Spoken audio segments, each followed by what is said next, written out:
everybody's out here and they're learning all of this information in their specific industries. And then you've got all of these tools, all of these concepts, and then you try and apply them sort of willy-nilly. And at the bottom of it, like psychology is a pretty new science compared to chemistry and physics and all of that. Like, this is as complicated as a galaxy up here, right? And as humans, one of our biggest advantages is our ability to create tools, services. Like, we don't just work with the stuff, we can look at it and we can make new and novel things that improve our lives. And that process, just like the scientific process, is one that we're starting to understand how it works for everybody, kind of at the bottom of it. Like, one of the best textbooks that we have for creative problem solving is actually an engineering textbook, because when you start with a hill in a water plane or a floodplain and you want a bridge to go there, well, like everything that you learned in school, that's not necessarily going to translate to a bridge. You got to then take those things and find what would be a positive belief in a potential future. What are like the 6 different options that we could explore to make these things work? What's the rewards that we have to put in place in order to make everything align and for it to be worthwhile? How do we actually create it, whatever it is, and then how do we connect that with the people that need those things? Like, it doesn't matter if you're an artist, a business person, a community builder, or if you're some of those special people that have all 3 of those. It's the same tools down at the bottom of it, but it's like there's a handful of people that have just sort of slipped into it. Like, SJ is just someone who oozes inspiration, right? And when we're able to understand what inspiration is, because it's not just a hashtag on YouTube. It's like it's a very specific thing that triggers certain hormone and neurotransmitter responses in the brain. That's why we feel the way we do when someone inspires us. And inspiration and motivation aren't the same thing, but it's like, okay, if we can tell the difference between the two, then when we need to feed ourselves those things, when we need to inspire teachers, admins, parents, students, we know what levers to pull. And so, like, for inspiration, there's 4, right? Positive, belief, potential, future. When you have all 4 of those things, your body goes inspired. And so if you listen to like SJ talk in a lot of community settings, it's not that, like, he was moving these ways before the model was really established and we'd like seen the evidence basis for it. But he's out here and he's looking at the positive, right? He is helping people believe that those positive visions are something that can actually happen, and not just for like the community, but that it's a potential for you and I. And that's important because, like, especially we see all sorts of students and, teachers, and they're like, okay, yeah, I get the plan that the district has, but that you don't know my classroom. And so if they don't see it as a potential, it's not inspiring. And then it's got to be future based. We can't just be living here in the moment, but like, where's the promised land that we're walking to? And when you have all 4 of those, it's like, it just, bing, it's right there. So what I like about what you're saying is, sitting here listening, there is a difference. There's a big contrast between inspiration and motivation. You know what I'm saying? To me, the word inspiration, you take it, it starts within. So it comes within yourself first, right? So it's something that happens inside of you first, and then the action that precedes it comes. It's just a follow-up from what you're excited about on the inside. Versus motivation, to me, it comes from an outer source, and it just kind of moves and you can motivate anybody to do anything, right? And it's not really inspiring. You can tell a kid, hey, if you don't do your homework, I'm gonna give you an F. That's not inspirational. That's motivating. Like, oh, I don't want to get this F, so let me do this work. But if you get that student excited about what he's learning, and you get him engaged, now he's inspired to do well on that assignment and to get an A. You see what I'm saying? Totally different outcome. You don't have to motivate, right? totally different outcome. Yeah. You can still get the same outcome with motivation by forcing people to do something, but it seems to me as educators, do we really just want to force people? I don't know. I don't Put think our so. foot on their necks just to get. One of the big things I see is what we're trying to do, not what we're trying to do, what we are doing is teaching people the language of creativity. You know, so they know what inspiration means when they hear it. They know what motivation means when they hear it. They know what creation is and how to do it, because we can tell somebody we need you to be more creative. Okay, how? What do I do first? Tell me this. Oh, just throw some paint on the wall. Wow, do this, do that, and everything else. But when you say, you know, you might have to delete something. You might have to substitute something. You might have to reorientate some things and things of that nature. But that's still some steps. You got to give people something that they can use immediately and put into their wheelhouse and start to use. So if you don't know the language of creativity, then there's no way that you're able to really communicate it. Man, as we're preparing for this film, and I'm directing it, right? But never directed a feature before, but I had to put myself in the learner's position, right? So I'm becoming a student of it. So I'm reading all these books and going to YouTube State, Google University. I'm signing up for all these classes, trying to learn and understanding just to be a director. So to kind of piggyback what you just said, they said one of the worst things you could do to tell an actor, because you have to have that language, that there's a certain language that the director has in order to communicate with the actors. And the worst thing they said you could ever tell an actor is, give me more. More what? Can you what? You know what I'm saying? So to what you said, it's like you're not being specific in the language, Right. And you're not being able to direct him properly to really get to what you're trying to get him. You know what I'm saying? Right. To land on. So it's so funny.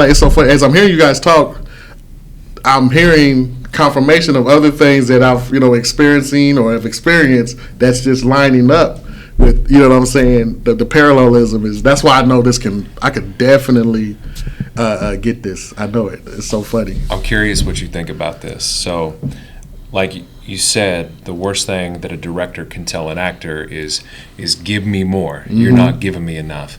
But when it's someone that's not you, it's easy to get frustrated with that. But imagine all the people that when they're looking at the settings that they're in, where they want to have more creativity in their life, they're tired of just working the Common Core, they're tired of just doing the different pieces, and they're like, I want to be able to create different outcomes in the classroom.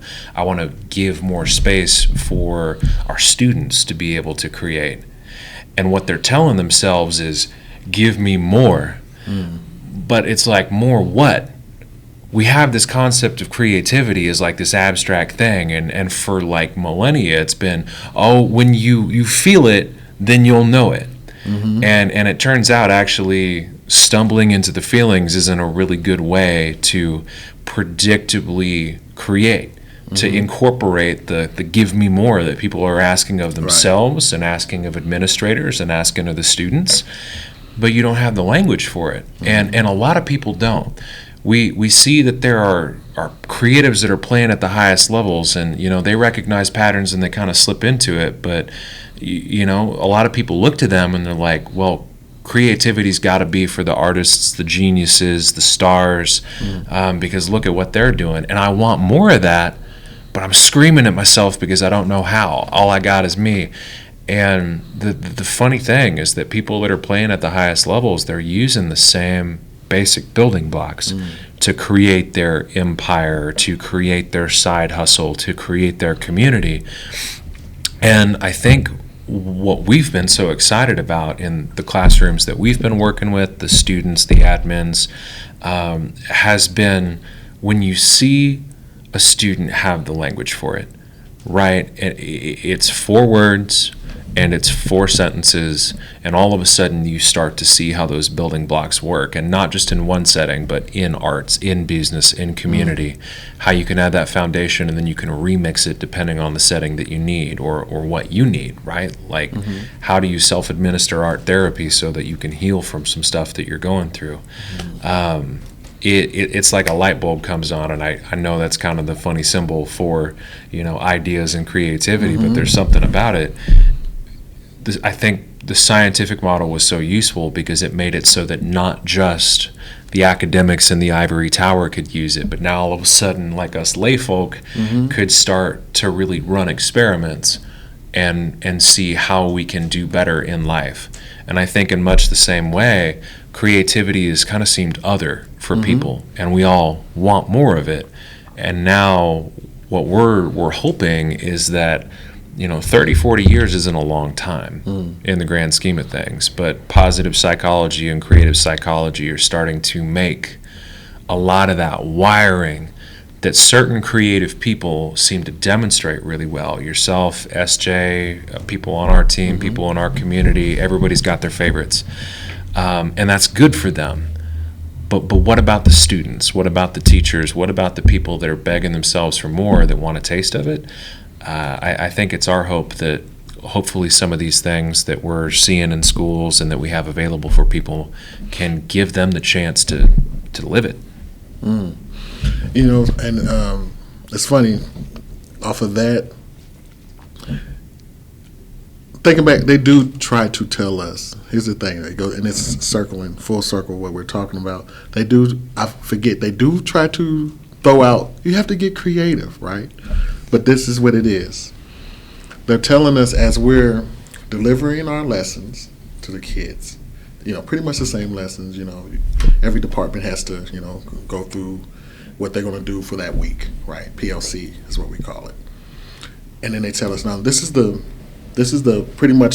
skeleton. Now you guys get creative and put the fat on it, put the meat on it, get creative. So here's the problem that a lot of educators have. They don't know how to be creative with that. Being creative to them means, let me get on Google and see what everybody else is doing and try to use that. You know what I'm saying?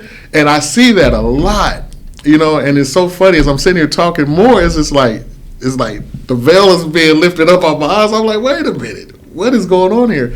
So it's a lot of that. And it goes back to, give me more. Well, what is more? Well, be creative. Well, how do I do that? Right. You see what I'm saying? Right. They lack that knowledge, So, of course, they wouldn't have the language because they don't even have the how to. Yeah, we created this model for a few different reasons. One, self-directed art. We don't want to tell people what to create. We just want to give them the how, and we want to show them where they're at in the process and the steps. You can see if you need more inspiration when you get further along the road and you don't got the gas during the motivation part to make it to the end. Your inspiration wasn't heavy enough, so it can show you where you're at. So, that's pretty much one of the things. Right. I see all the frustration. I see admins telling teachers to be more creative, and then you've got the scaffold, you've got the PBL, you've got different opportunities to do it, but then the deadline comes up, and so you just go looking for what someone else has done, and then it feels like I had the chance to be creative and I just ended up copying someone else's, and it means that someone that's looking for opportunity for advancement and they see creativity as a chance to really continue to go and grow, you can feel stuck. You can feel like you don't authentically have the chance to continue to grow and explore and to go deeper into your career and deeper into your passions.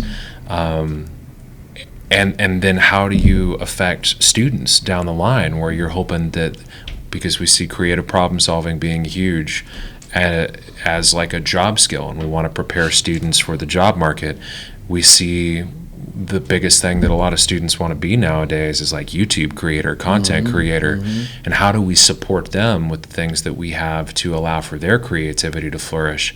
And so we see it like at every single layer, for fulfillment, for advancement, for preparedness of students.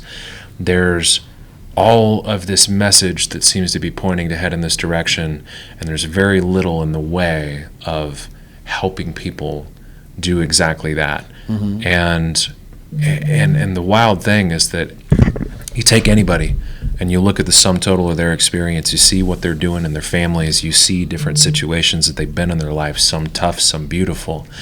And every single person can point back to moments in their life where they were inspired, where they were supremely motivated because the reward mattered as much as breathing to them, where they were able to create by taking whatever resources that they had and putting them together in a way that the sum was better than the parts, and to connect it to others and to self. And by connect it, we mean to exchange values around a common interest, because connection's not just having rapport or having a relationship. It's like, how do we give the value and the values that we have to one another so that we can nourish one another and we can explore and like root our creations in a bigger picture.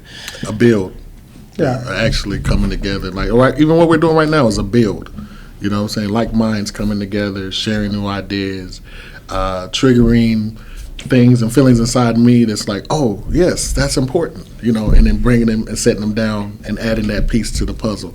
So, yeah, definitely. Yeah. And these are the things that we're passionate about. And we're going to continue these conversations as we continue along the road. And we're just very excited to be sitting down here with you, Casey, and this partnership that we're going to be building on. So absolutely, I want everybody to stay tuned and things of that nature, and make sure that you follow us. Make sure you look for some of the products that we're going to be having out there, and because there's going to be a lot more coming. And this was such a wonderful conversation today, guys. Yeah, I'm excited. We know that you and your people, you got big visions and aspirations for what these fields can be. Our biggest hope is to come beside people like yourself who have the capacity to create great things for the right reasons. And if we can do a little part so that you and everyone else can, have the owner's manual or at least some nuance that hopefully empowers you in your spots, then, man, we'll keep that groove going. But man, because I'm telling you, there's nothing worse than a product that nobody needs. Like, there's not a market for it. So you definitely know you're onto something once you know that you created a product and it definitely has the ability to have longevity in this space and actually solve problems. Right, yeah. You know what I'm saying? So create a problem. And again, it wasn't until really, like I said, I haven't really had the time to really wrap and absorb it. But just as I'm sitting here, that's why in the car, I don't know if you see the light bulb go off. I was like, oh yeah, we need that. Like that really, I can bring that to them because I know they need it. You know what I'm saying? They definitely need it. And again, with all the conferences and the developments and things that are happening across the country, there's one right now in Dallas that we're down here. I can't be a part of, but there's a group of educators this weekend, and last weekend they was in Miami, and they're just sitting down and they're learning and trying to do what we're doing, building and become better educators. You know what I'm saying? Even though sometimes the information, like we said before, is regurgitated, it's kind of worn out, and is it really preparing them for the future? Like not where education is now, but where is it going? Right, skating to where the puck is. And see, I love playing chess, so I'm like that. I like to think 5 moves ahead anyways. Yeah. And we on our Wayne Gretzky. We on our Wayne Gretzky. He was the greatest because everybody was skating to where the puck was. He's skating to where it's going. Right. Man, 10 years from now is going to look a lot different than it does. So now is the best time to be. We might all be in the metaverse going to school. Oh, snap. Do it, Mark. Do it. Yeah. No, but thank you guys, man. KC. Yes, sir. Thank you. Thank you. Hey, this is Casey Mack. And your boy, S.J. Hazane. And if you enjoyed this conversation, please go ahead and click that link because we got free resources for you educators out there in the comment section. Or you can go to the website at www.pathwaysmeans.com. All right. Boom.